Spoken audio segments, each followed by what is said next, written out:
Stone Ages for the next 2 weeks as negotiations get underway. The president also posted this statement on social media yesterday, which reads in part, quote, "They requested that I hold off the destructive force being sent tonight to Iran and subject to the Islamic Republic of Iran agreeing to the complete, immediate, and safe opening of the Strait of Hormuz," adding Iran's proposal is a, quote, "workable basis to start negotiations." Now, there are major questions about the ceasefire plan after Iran released different versions of its proposal. In the Farsi version, it included acceptance of enrichment, but left it out from English copies. In a social media post this morning, the president said the U.S. will work with Iran to end the country's nuclear enrichment and remove nuclear material they have now.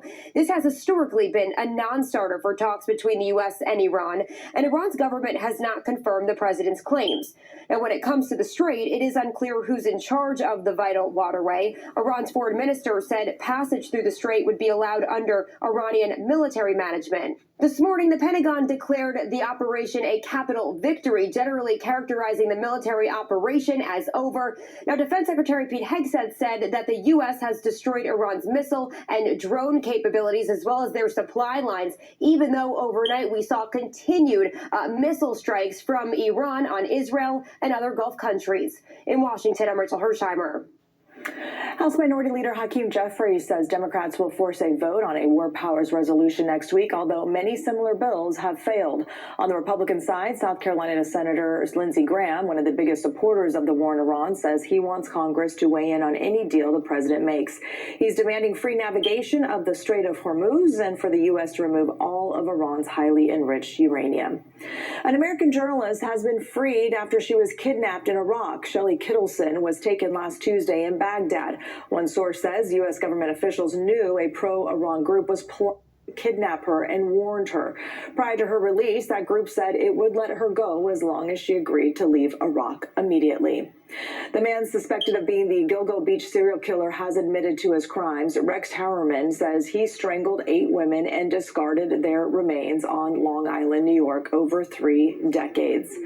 During the hearing in Suffolk County Court, Howerman spoke calmly about killing the women, confirming he dismembered some of the victims and bound others by their head and legs. The 62-year-old former architect had previously pleaded not guilty to the murders of 7 women. 4 of the victims' bodies were found on Gilgo Beach in Long Island in 2010. When Rex decided that he wanted to accept responsibility and didn't want to proceed to trial, from a defense standpoint, we then pivoted and did our best to protect his interest.